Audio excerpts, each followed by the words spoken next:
Bonjour à tous, direction l'hippodrome de Saint-Cloud ce mardi pour une nouvelle émission Quintet Flash. Et on se retrouve au départ du prix des Coteaux de la Seine.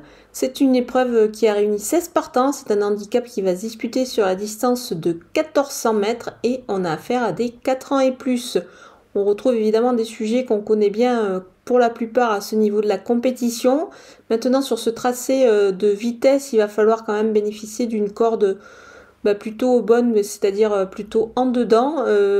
Les pluies sont annoncées en région parisienne, donc il est possible que le terrain soit plus souple que bon souple que lors des réunions précédentes. Donc il va falloir faire avec et voir avec les aptitudes des concurrents au départ. On va voir tout ça avec mon analyse.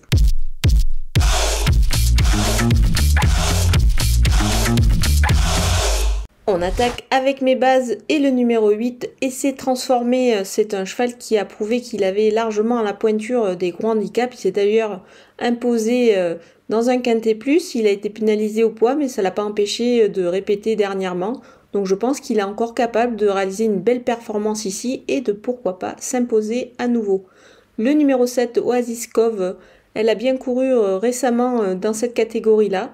Moi, je trouve qu'elle est bien placée avec le 5 dans les stalles de départ et surtout avec Christophe Soumillon en selle. On peut lui faire confiance ici. Le numéro 4, Power Jack, c'est vraiment extra pour sa rentrée après 6 mois d'absence. Le cheval ne devrait pas taper loin ici. Il a certainement dû progresser sur cette tentative-là, donc je vais le retenir très haut. Du côté des opposants, avec le numéro 10, Aloula, c'était vraiment extra le dernier coup sur cette distance de 1400 mètres, mais c'était à Longchamp. La jument est vraiment plus que compétitive dans cette catégorie-là. Le numéro 6, Millfield, on ne le présente plus à ce niveau dans les gros handicaps. C'est vraiment un cheval d'expérience à ce niveau. Maintenant, je vais le reprendre en confiance parce qu'il reste sur un échec, mais c'est un cheval qui adore la piste de Saint-Cloud, c'est pour cette raison qu'on va le suivre.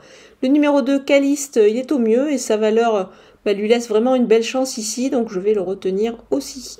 Le numéro 3, Le Président, c'est vraiment la grande forme pour lui, mais son dernier succès lui vaut quand même 4,5 kg de pénalité, du coup ça va être un petit peu plus compliqué pour la victoire, mais pour les places, je pense qu'il a encore son mot à dire. Il a tiré le 14 à la corde, il faudra faire avec, mais attention à lui. Mon coup de poker, c'est le numéro 12, Chicho Boy. Cette fois, je ne vais pas le lâcher. C'est un cheval qui, à mon avis, est capable de réaliser de belles performances dans cette catégorie-là. Avec le numéro 11 à la corde, il devrait pouvoir s'en sortir, d'autant qu'il est associé à Stéphane Pasquier. Donc on va lui faire confiance et on ne va vraiment pas le lâcher. Du côté des outsiders, avec le numéro 14, Chopval, il ne faut pas le condamner sur sa dernière sortie, loin de là, il va ici viser une place.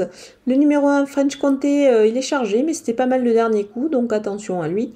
Le numéro 15, Dahabia, c'est une rentrée, mais je vais quand même la surveiller de très près, c'est une jument qui fait preuve d'une belle constance, donc attention d'entrée de jeu.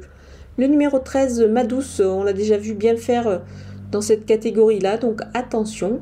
Le numéro 5, Torpen, c'est une rentrée, mais son entourage y compte, donc c'est pour cette raison quand même qu'on va le surveiller de près.